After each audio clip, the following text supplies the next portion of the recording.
done in the past, and it has been a lot of fun. And I am, I don't know how many times I've done this over the years. Maybe once a year. COVID kind of made it odd, like it made a lot of things odd. But who in here, let's see a show of hands, has been to Michigan or Maine? I bet almost, yes. Well, it was the first time for me last year, for each state. So what I have here is some photos of landscapes, gardens, things I think are interesting. I hope you find them interesting, and I will try to keep everyone's attention. If you have questions at times, please raise your hand, and we can take some questions here and there.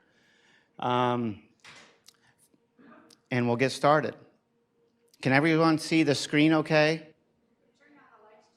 Can we turn down the lights just a little bit?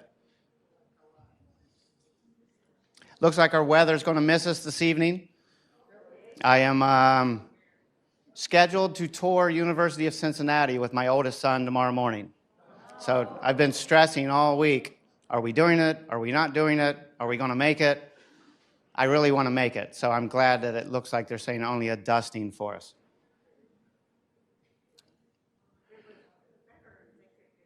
Down more? Can the lights go down more? They go off from there. It's all for this. Okay. Okay, let's get started then.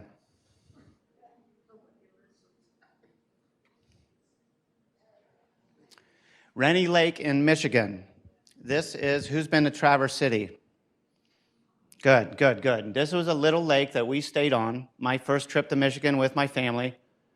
It was small and 30 minutes from Traverse City, which we had a really good time, and that was the first view. We got there at night. It's the first view I had in the morning. Wherever I go, I want to see water. I think water is a very important human attraction. Wherever we have water, we have a lot of activity.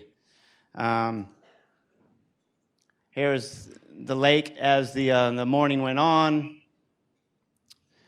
I got a quick, here's in the evening. And the one thing I thought that was just incredibly interesting, we traveled so far to Michigan. I went to Ohio State, just so everyone knows. My wife went to Ohio State. And in Michigan, we found a cabin that had scarlet and gray. We had to take it. It was very unusual. And very rustic, very small, but it was great for a 5-person family. I have 3 boys, 18. Tomorrow morning, we go to UC with the 18-year-old. I have a 15-year-old and an 8-year-old, all boys.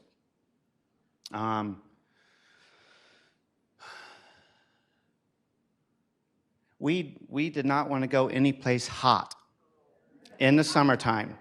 I'm outside a lot of the time. I get tired of being hot. I said, let's go someplace cool for once instead of a beach.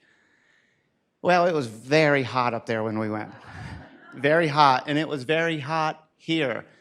Who in the room, let's see a show of hands, who has been to this place? Sleeping Bear Dunes. Well, me we did not do our homework. I grew up in North Carolina, and I'm used to the dunes at the beach. You pull up, you cross the dune, there's the beach, go down to the water.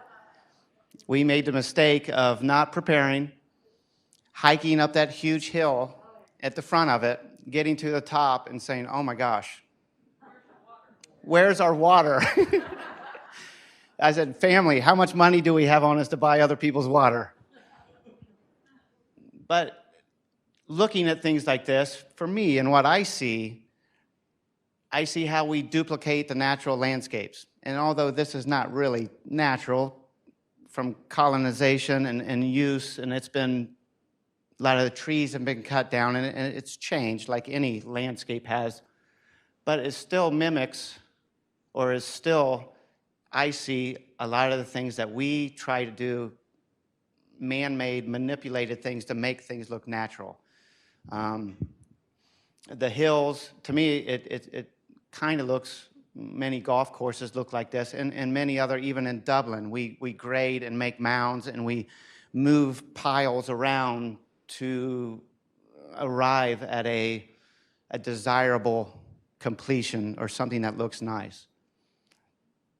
Some of the lakes are around it, many lakes in Michigan, but I've always been attracted. If anyone doesn't know, I'm an artist.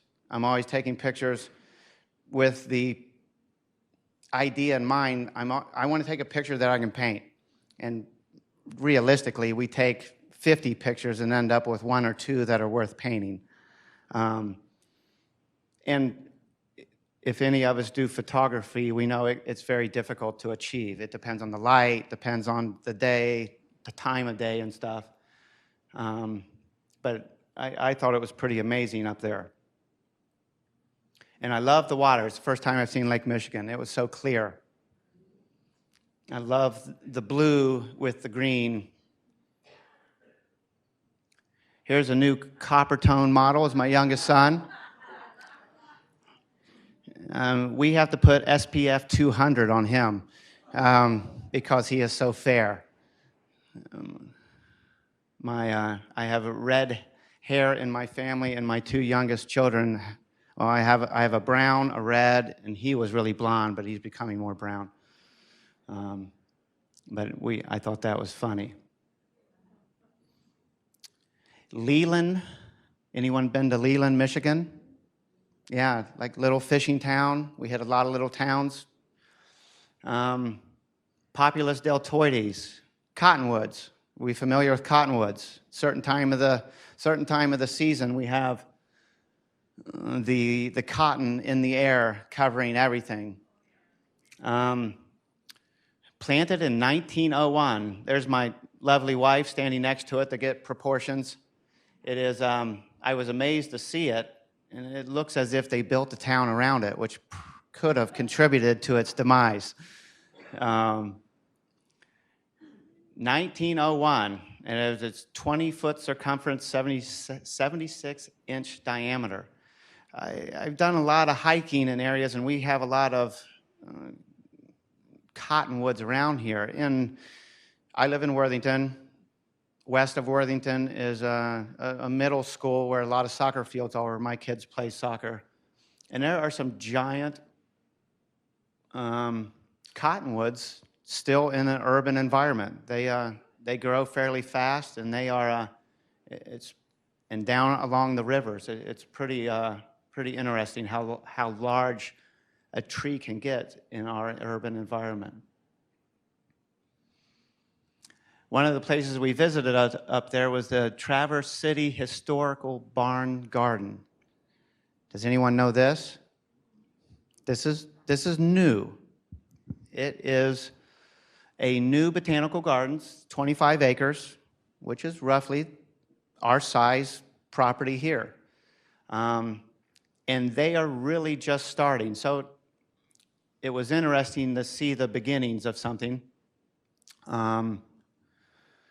Very interesting front. Can you see try to bend back, see the water fountains in front with concrete, focusing on native plants and other plants as, for botanical gardens.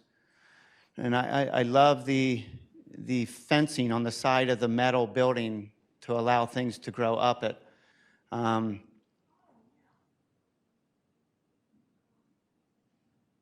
Very nice entry.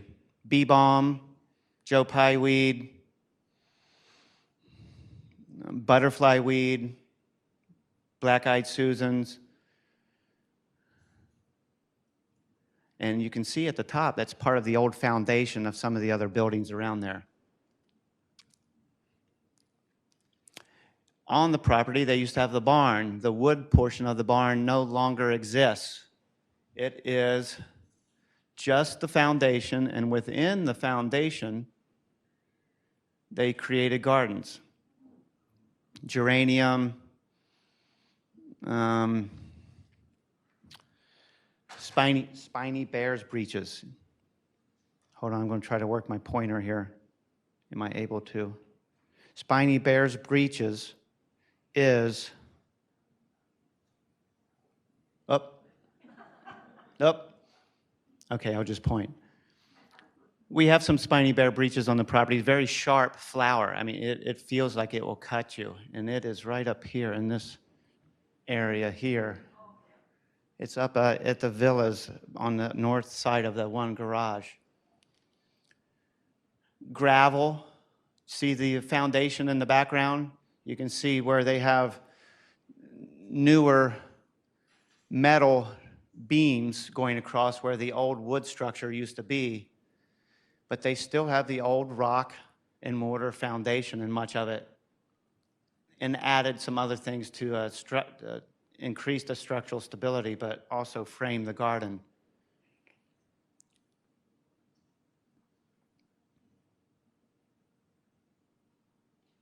And the other side is a Japanese garden. Very desirable and almost no color. I am a big fan of foliar interest, meaning that flowers are great, but flowers can be difficult. Many probably don't know it, but the plant that's caused me the most headaches in my professional career is a petunia. They can't get too hot. They can't get too dry. They can't get too wet. And now with the petunia bug, if you're familiar with the petunia bug, I've had petunias in the past. We come back in the morning, not a flower left. The petunia bug is very aggressive. I'm not up to speed on when the bug arrived, if it did arrive, or why it's so prolific now, but I've almost just cut out petunias because I don't want to use systemic chemicals which could have potentially negative effect for our bee population. So I've just gone to other flowers and tried to reduce or eliminate systemic chemicals. But being a foliar person, for me, it's much easier to manage foliar gardens with contrast. Contrast meaning coleus, Dusty Miller, anything that is flashy and colorful, but we buy without a flower. We buy it for its foliar colorfulness. And I thought this is a nice edibles. Everything in here is edible. The kale, nasturtium, looks like chives in the back. I went to Niagara Falls one year, and they had a huge presentation and not one flower in it. And I thought, I'm always looking for very attractive plantings that don't focus on flowers. I'm also a big fan of mixing things together. In our gardens, in our north, in our south, we mix a lot of things together, and I think that's very effective. And when we have very diverse plantings, we don't really see the imperfections. Some of you probably do remember Jerry when he was here, and I worked with Jerry at the other community south of here, which landscape doesn't look as good as ours up here. Jerry was very particular about certain things, and we could always say that the amateur can look into a lawn and see a blemish driving down the road. It's very easy to pick it out, but in a very diverse planting like that, there's probably weeds in there. There's probably problems all around it. But because it's arranged in such a way, our eyes really only are drawn to the garden itself and not what may be an imperfection. So that's kind of my approach when doing a lot of our gardens here. But Jerry, he hated daylilies, and he hated daylilies because towards the end of the season, they would turn brown. You would have a couple of flowers left and huge beds of daylilies. He's like, why would we have that? It's not attractive now. We need it to look attractive all the time. So at the front of the alderwood, used to be meadows, the only thing that existed there were a border of taxus and some hostas around the base of the tree. We pulled out all the taxus that were damaged by snow and sheared too many years, and we made a large perennial shade garden. And I asked him to walk by and tell me what he thought. And he looked down and he's like, looks good, I guess. See ya. And kept walking. And that's kind of the approach. The approach that for us allows us flexibility and time to take care of emergencies, priorities, and things that we need to take care of. So we have almost 100, I'd have to count them again, maybe 110 containers on the property. To water 110 containers, we utilize buckets, hoses, a tank with a pump on the back of our larger truck, but it can take a couple days to do that adequately. And then 2 days later, it's time to do it again in the hot summer. So we really have to be particular with our time, because time is extremely valuable when managing gardens in difficult conditions.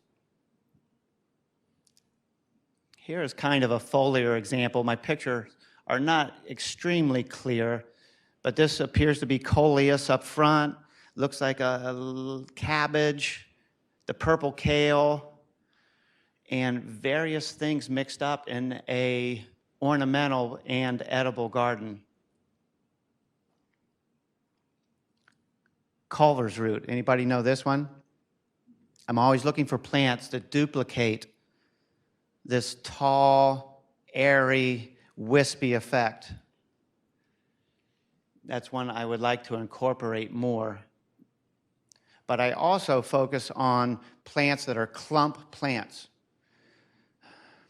There are certain plants out there that are just make it very difficult for us. Ground covers, English ivy, periwinkle, Houtinia, a variety of ground covers, and other woody plants too. If they trail underground and come up everywhere, those plants I typically don't use. Almost everything we have here is clump, and that's so we can manage it.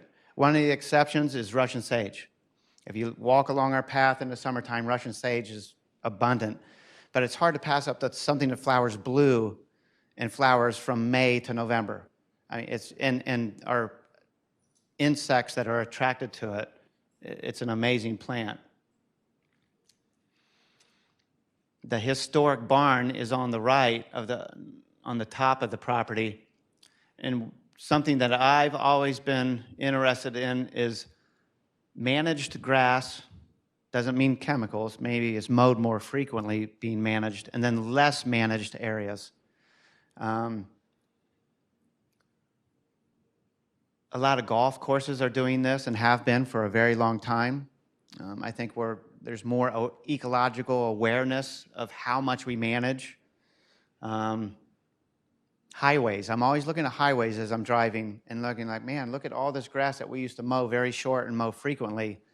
And we have this opportunity to incorporate so many other plants that would encourage habitat without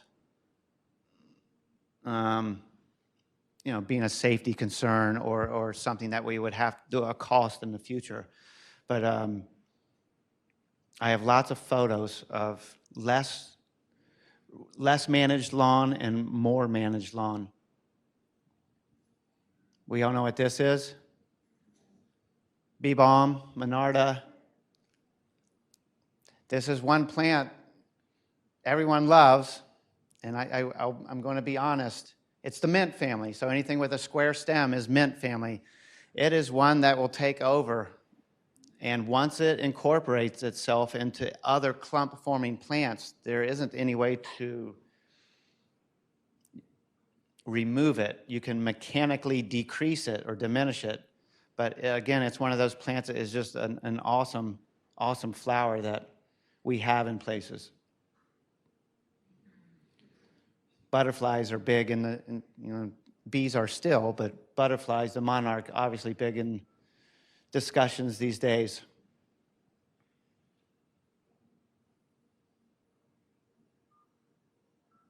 Here's a not edible plant.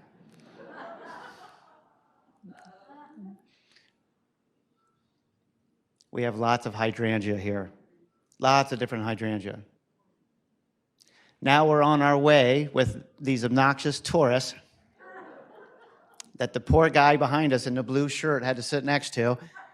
That's my 15-year-old on the left and my 18-year-old in the middle. Now, who has been to this destination? Probably many. First time for us.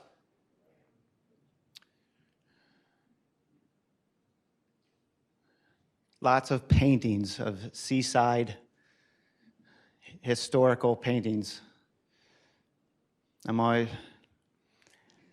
Here's the Island Hotel. This is where we wanted to stay. I was like, wow, this is a great view. That's almost a painting in itself. And here's our hotel. It was drafty. It was damp. My oldest son's feet were in my face when I was trying to sleep, but it was cheap.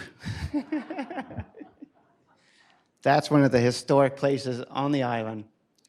That is actually where we stayed. And I'm a big coffee fan. I have a cup of coffee in the morning when I wake up, and then I bring my mug with me, and that's all the coffee I'll have for the day. I'm a very early riser. I'm here at 6:30 or earlier every day. They did not have coffee in the Island Hotel. The only way you could make it was your little tiny thing that you had in the room while everyone else is asleep. So I had no other option but to drag my youngest every day down to Starbucks and stand in line. And at times we would wait 25 minutes in the morning. But we would watch them wash the streets and clean up things, and it was a fun time. But that was the only way I could get my coffee that I'm addicted to by 7 a.m. The Grand Hotel. This is a famous place.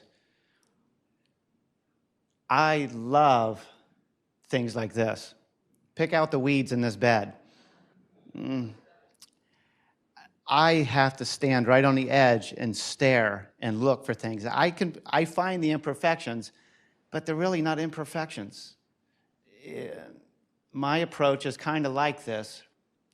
If we keep it loose, we keep it diverse, 7 to 9 species, 11, 13 species. How can you beat this? Look at the amount of color, the texture, the hues, the heights. Huge fan. There's the entrance. That's where those beds were located. And the contrast. Long ago, when I started doing this, I was a carpenter for 10 years. I gave up working with live trees, and I got out of the industry once my family started to grow, and it's something I always wanted to do. So for almost 10 years, I did residential building homes. And after that, I started down the street, and I tried to make all of my annual designs be similar in shades, similar hues, violet, purple, white, and it became difficult. And my grower, who I'm still with, who may be retiring this year, which I'm sad to hear, he said, stop it. Go for extreme contrast. Put your ageratum next to your marigolds. You know, complementary colors there. But do as much contrast as you possibly can, and that's what is going to make things pop. That is what's going to draw your eye. Yes? So these are flowers that you can handle. Mm-hmm. Yeah. Are those petunias in the lower left? Geraniums. And amongst all of this unedible stuff, here's cabbage. I mean, what's more ornamental than cabbage or broccoli or chard and Dusty Miller, anything that's silver. And Dusty Miller's a cheap, old-school plant. I can get Dusty Miller by the flats fairly cheap. I do all my annual orders beginning of January. I submit it. And that gives them time to find everything and grow it, to have it here by mid-May. I think it was roughly 8,700 individual plants we planted last year. So it takes us 3 weeks to just do the majority of it, and then after that, it's manicuring, it's planting in certain pockets, it's using up the rest of our material. But it's a solid 3 weeks for 5 people to plant the annuals here. Andy, Yes. what's the difference then between these flowers and the ones that you don't like? The ones I don't like petunias, or I like everything. I just struggle with things at times. But say the question again, please. Well, I'm trying to figure out why you went to all the greens Mm. instead of with flowers, but yet this has everything in it. The greens and the colors. It does, and it's just, Different. so the question is, what's the difference between foliar plantings, which have very little flowers, and plantings with a lot of flowers? Well, and that don't have the flowers that you don't like. I think conditions, shade. One reason that Japanese, Asian gardens have very little flowers is because they're shady. There's just not enough sunlight for photosynthesis for a plant. It will tolerate it, it will live there, but it won't flower and flourish for what we want.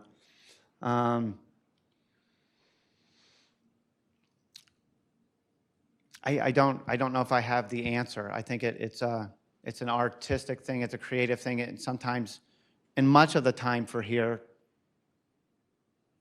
I do all the plans, and they're basically sketches for each bed.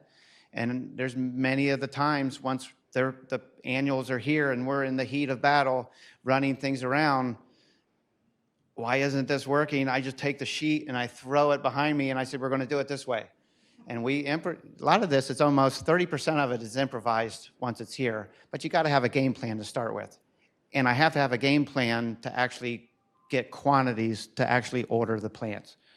But there's still a lot of improvising.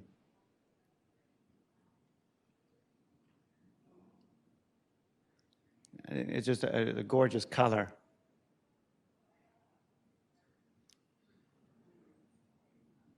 Hollyhocks. We don't have any hollyhocks. Maybe somebody did one time in their garden plot. Yeah? Somebody did.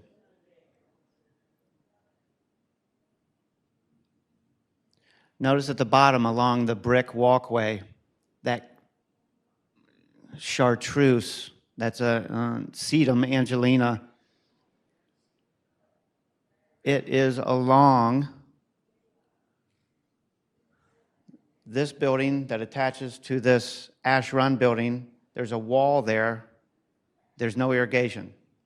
This stuff is flourishing there with some catmint and some artemisia, which is a silver mound.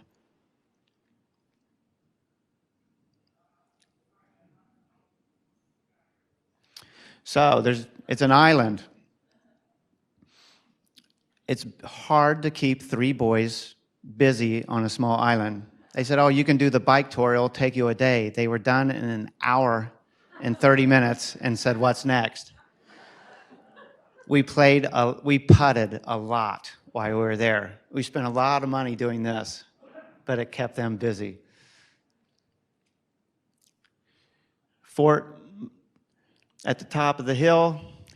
It's odd that we get all of us together, but we ask somebody coming by. The views are very nice. And here's where they got tired of us and my unruly family, and they removed us from the island. That's when we were leaving. After this, who's been to Maine? I asked that earlier. First time for us. This is without kids. This is my 20th wedding anniversary. That was the first thing. We also arrived in the evening, and that's what I saw when I woke up. I'm a big clouds person. I love to paint clouds. It's something I feel that I can do adequately, so I'm always pulling over on the side of the road and taking pictures of clouds when I see they look nice. And I'm attracted to the islands that were up there. I love all the islands. I've been to the Northwest several times. I had never been to the Northeast.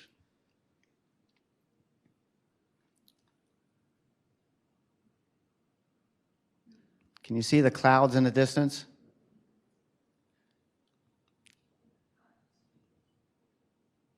And almost whenever I've been on vacation, it's always cloudy. For somebody, what I say, taking pictures of things you can paint, every time I look at them, I say, oh, it's so dingy and cloudy, I don't want to paint it. So when I can get sunshine, I must admit, I got this one off the internet.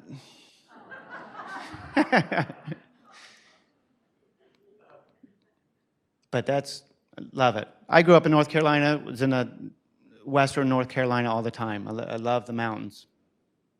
The beach is great, but with my fair-skinned family, you can only tolerate so much. Here's a boulder I've selected for our house from the local landscape store.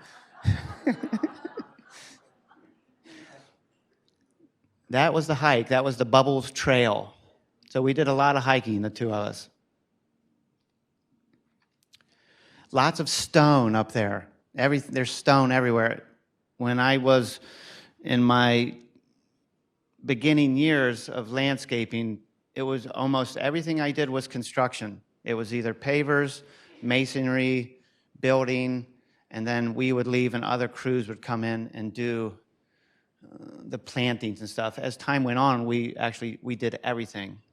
But I always loved working with stone. This is in Camden, Maine.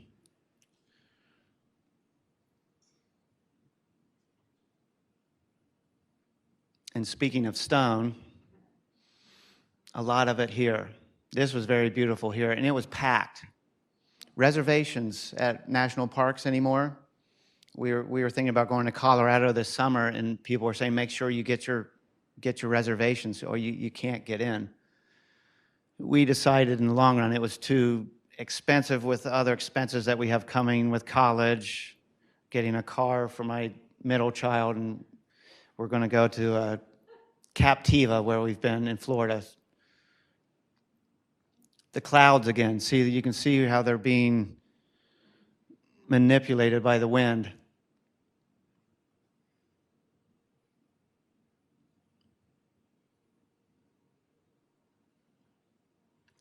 And not all of the landscapes are always distances and islands and trees and things that are looking afar. A lot of the times they're right at our feet. This is just one of the little pools, and this is only one. I took many of these pictures, but I love the difference in the lighting and the mirror effects.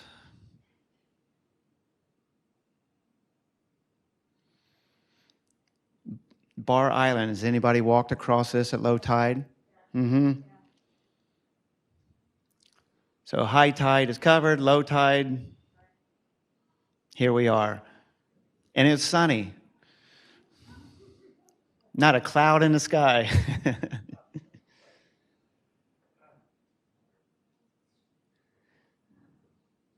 Another shot of that. My house faces west, so every evening I'm fortunate enough to see some superb sunsets and that cotton candy orange and reds and blues, and I can never get enough of it. In Rockland, Maine, there is a golf resort that we stayed in, and they had this walk, the breakwater. There's a lighthouse out at the end. It's 7/8 of a mile to it and 7/8 of a mile back. We said, no big deal. That's easy. It is super treacherous. If you look, these are just huge granite boulders stacked very strategically, but there are huge gaps, and you have to be extremely careful. I was amazed. It took us a long time to get to it and back.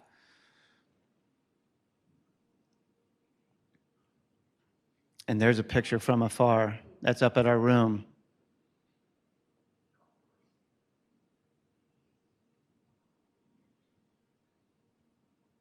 And here is the main attraction that I wanted to show. Coastal Maine Botanical Gardens. To me, this was, I think in my travels, Duke Gardens has been one of the most spectacular things that I've seen. I hear in Vancouver, is it Butchert? I've heard that's amazing. I have not been. And I've heard, what's in Philadelphia?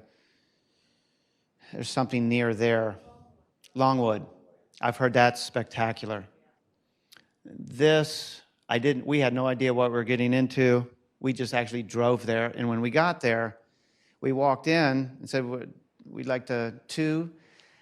And they said, reservations, please. Like, oh no.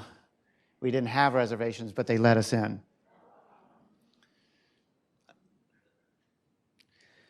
Opened in 2007, 148 acres.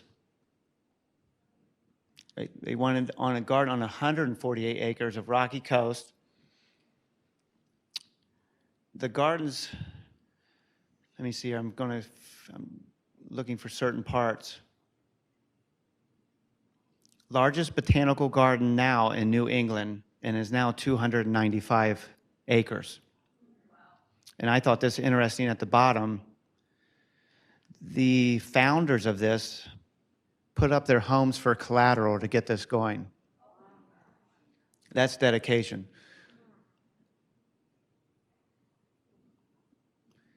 Here's a shot I got off the internet of the construction of it. Look how big that bed is in the front. That's one perennial bed. It was, I found it a little odd that you had to stand at a distance to look through it and you weren't able to meander through it. But once I stood there for a bit, I could kind of see why it was encouraging the distance and what you can see from afar. But once you entered, it was all perennials. Started a butterfly garden to the left, a butterfly house. I'm a big perennial fan. To me, the permanent architectural features are your trees, to a lesser extent, shrubs. We can walk around this property season after season, and we'll see the same tree and the same shrub for the most part. What I think really encourages us to frequently see the property are the perennials. Annuals add a bunch in the season, but the perennials are things that are it's the celebration of spring, where we're getting out of winter, and here are all of these things starting to grow. I'm a big perennial fan.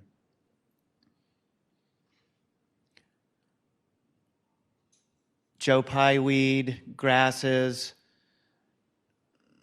angel wing, Dusty Miller. They'll have all these beds and textures, and I'm going to focus on what they do with the rock. Here is some rock that is manipulated, put around a natural ledge or shelf of rock, which I really enjoy the natural aspects. We try very hard at times to mimic nature, and it's very difficult, and sometimes I think it's just easier not to try so hard. We just have to let things do their thing. Another thing I like about this is the open space with a lawn. We have very few open spaces here left. If anyone remembers the property, I arrived here in 2014, and it's dramatically changed. But we don't really have any large lawn areas left anymore. And I've said this many times. To me, the analogy is music-oriented. If we have too many notes in a measure, it just doesn't sound as good as few notes in a measure. It's the same thing with open space. So I try to allow that the Celine Garden to the north of us is an example of that, of leaving that open grass area in the middle.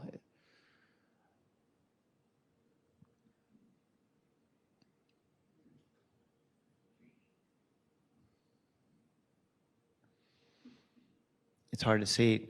This is a weeping larch. Does everyone know where our weeping larch is? Mm-hmm. It is along the sidewalk west of the shuffleboard courts. It was here before the master planning. We were able to keep that one, and barely, but it's still there. Craig Flickinger, when he comes in, he says he hits his head on it, and it's dewy in the mornings. And he asked if we can limb it up.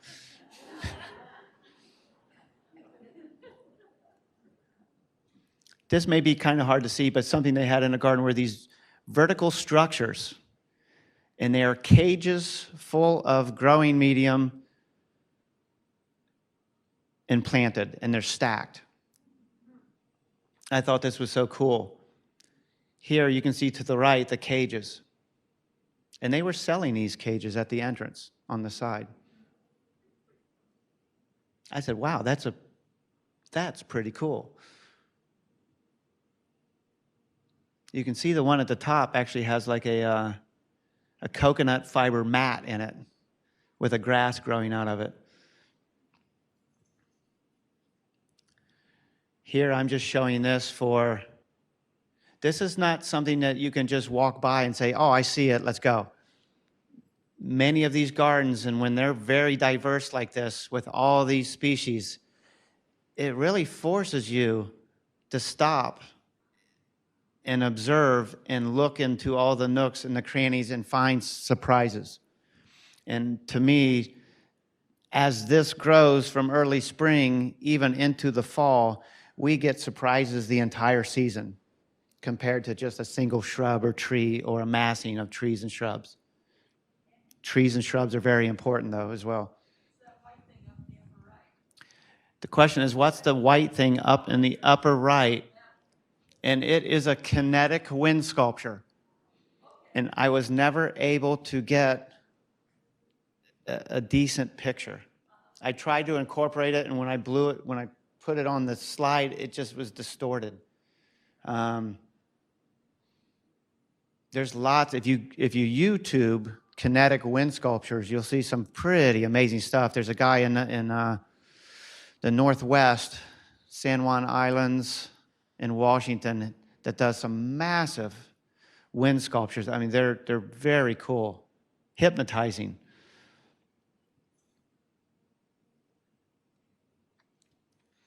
Little distorted, but I love the purples at the bottom with the angel wing Dusty Millers, the heights. Just a lot of textural things going on. And stonework. They had an immense, I love the patio with the rose on the left. That's, but those things, they take maintenance. Years of winter, freeze and thaw, things move. It's none of this, even though it's stone, it's not stagnant. The path on the right, it will take infrequent maintenance to keep that up.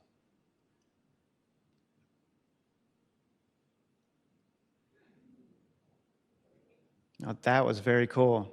A blend of natural stone, mortar, and pavers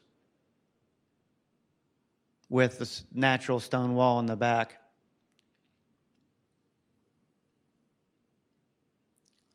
Resting area.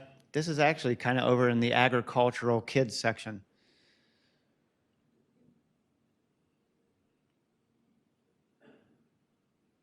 But who isn't encouraged or motivated to see what's through that path? Well, at times my kids are not, and I have to force them. Wherever we go somewhere, and I was like, oh, and we're looking, oh, there's a botanical garden. They're like, oh, again. My 8-year-old loves it. When we go to Florida, the Florida Botanical Gardens, years ago when we were there, it was 105 degrees, and I forced my family to go through the gardens. And then they were glad they did it in the end. They always are glad to do it at the end, but they get disgruntled in the beginning. Oh, and Sue Wright have two modern wind sculptures north of the Yeah, Paul and Sue Wright have wind sculptures in their garden.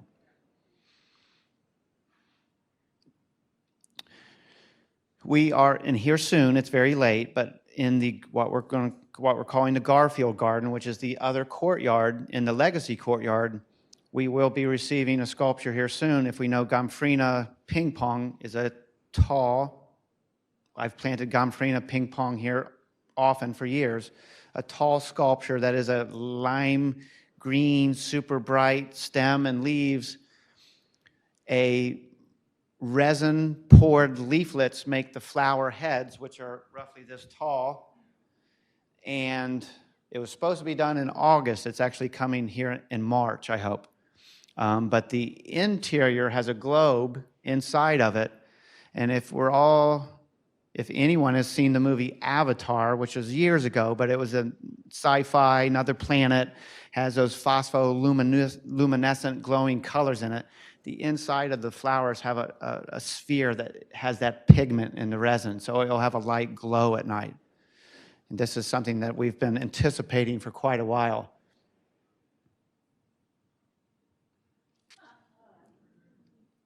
That is a lot of edging with a string trimmer. Frequent rests to prevent dizziness, but that's kind of tough to manage. They have the climate up there that they can probably do that. And a lot of foot traffic.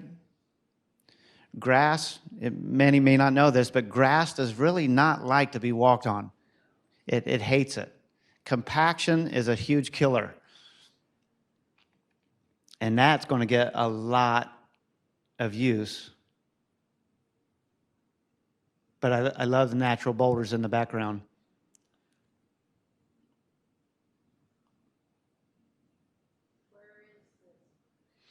This is one of the gardens that is near the kids section. See a windmill up on the left.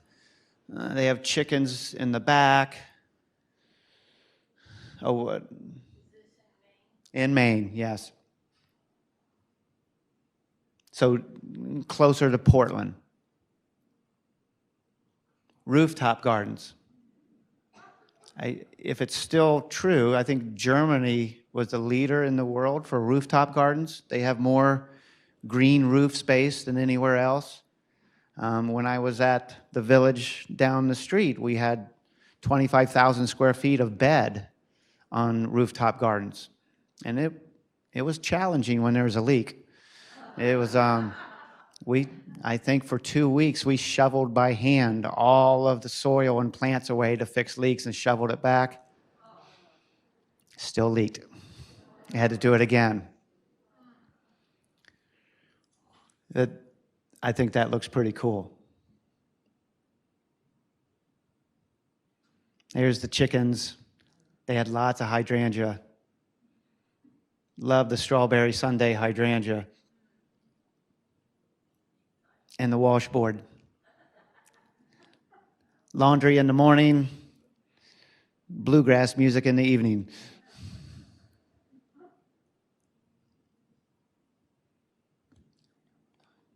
I'm going to start going. I just noticed the time. Lots of water features too. Zinnias up front, salvia. In the distance, you can see that kinetic wind sculpture. Anything that has water attracts people. And here, it's a sunny day. Where's my camera? Reflections. How many paintings have we seen that have some sort of reflection in them? I took a lot of these. Clouds, sunny reflection. Trolls. Has anybody seen the trolls? We were walking through the woods. We heard about trolls, and then we walked up on it and like, oh my goodness, that thing is huge. Well, evidently this artist has built like 150 of them all over the world. And it's made out of pallets and stuff that would otherwise go to a landfill. The beard is all sticks. He gathered the sticks to make the beard. To get proportions, that's how large it is. I YouTubed this guy for a bit, and some Northwest or Maine news and gardens all over the world. He's built these structures.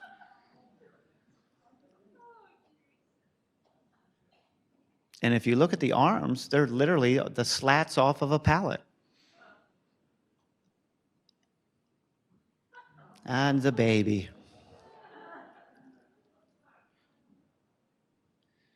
Love this shot too, with the silvers. And it appears to be like an aloe or agave or something in the planters. Chartreuse. Long ago, I was able to get a lot. Plants are getting more difficult to get. I think people are wanting to maximize, suppliers are wanting to maximize their profits.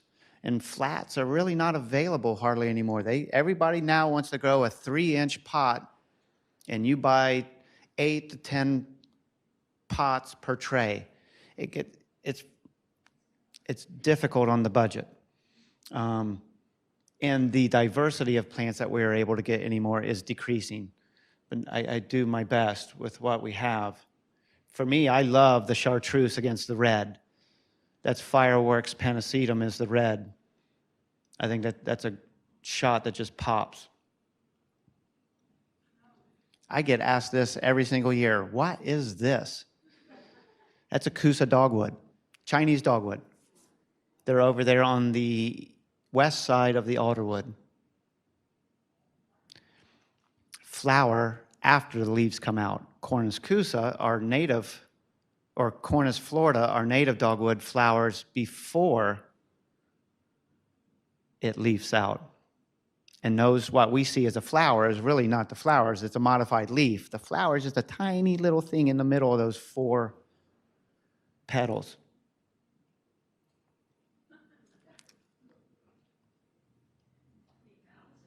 It looks hazardous to trim that. Sculptures. And very simple. It doesn't have to be extravagant. I think it's nice.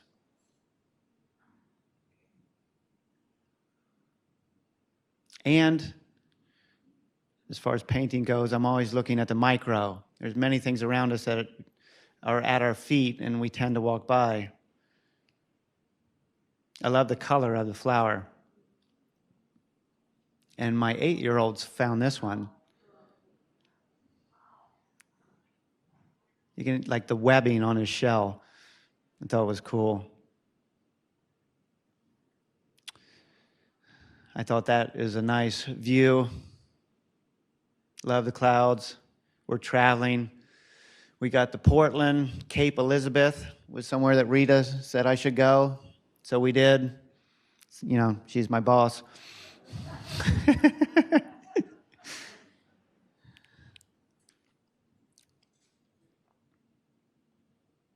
But that's looking back towards Portland. There's the lighthouse, historical lighthouse. And to finish it off, my wife dumped me and found a guy who's better dressed and has facial hair.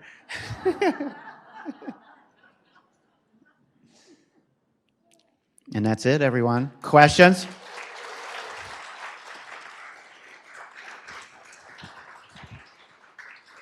We have 6 minutes if anyone has questions. No? Well, thank you all for coming.